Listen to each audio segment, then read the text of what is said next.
I really want to share the Lakota healing technique because it really shows how to create coherence between both sides of the brain and how much value Native Americans can bring when we all think about how to be mentally healthy and how to be in right relationship with ourselves. And when we're in right relationship with ourselves, that will really help us be in right relationship with the environment. So this says that there's a Native American grief ritual from the 1400s was studied at Johns Hopkins.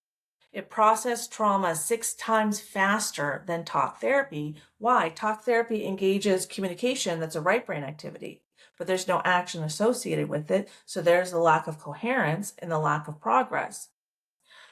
Because therapy is supposed to bring someone back into internal coherence in their nervous system, a calmer internal state, less anxiety, less depression, less, mental health challenges. So Lakota healers used it for those who lost loved ones or survived violence. The person didn't talk about the trauma, they fed it. Okay? They didn't suppress it like medications do. Medications like SSRIs suppress our emotions. They process it through. They gather stones representing the pain, then carry them to a river and release them one by one. There's the action, speaking the memory out loud to the water, and water's emotion, right? So there's both sides of the brain acknowledging I have pain.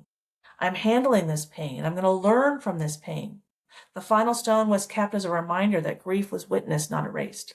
So let me scroll up here. Practice was banned by missionaries in the 1800s as primitive superstition. Well, the Christian worldview is God's in charge and we're subservient. There's no discussion about, kind of how to come back into coherence internally. But Native Americans had an internal locus of authority, of control, which that is a secure attachment to self, as we saw in that Cherokee proverb, where a woman's highest calling is to connect a man to his soul so he can unite with source, or a man's highest calling is to protect a woman so she can walk the earth unharmed. There's both sides, one in their own lane, each in their own lane, okay, to create coherence. But in 2019, Johns Hopkins trauma researchers created it with PTSD patients.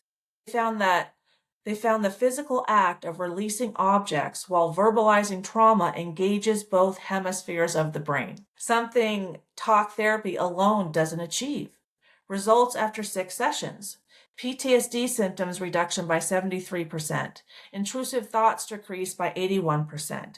Emotional regulation improved 6 times faster than traditional therapy. And here's the protocol. Okay?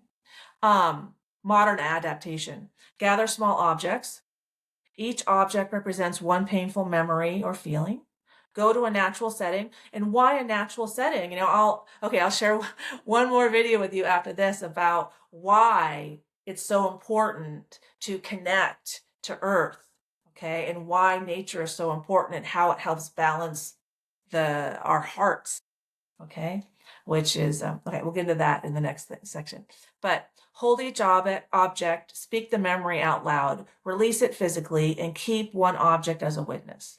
The act of physical release signals to the brain, the nervous system, that the memory has been processed. They've turned their wound into wisdom and learned something from it. It's beautiful.